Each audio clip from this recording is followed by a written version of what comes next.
gaps here to look at today. Upside to go, Randy. Upside to go. Markets take a small leg down from the overnight. Some early selling, accelerated selling, VIX. We are open for business. I don't know if they actually have the actual print out there, but that's going to be up on today. A lot of activity in RWLK.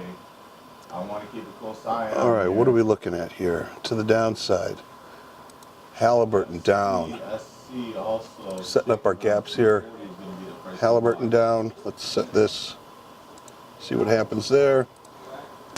We have steel. Steel is going to be down. That makes sense, right? China stuff. There's that. And then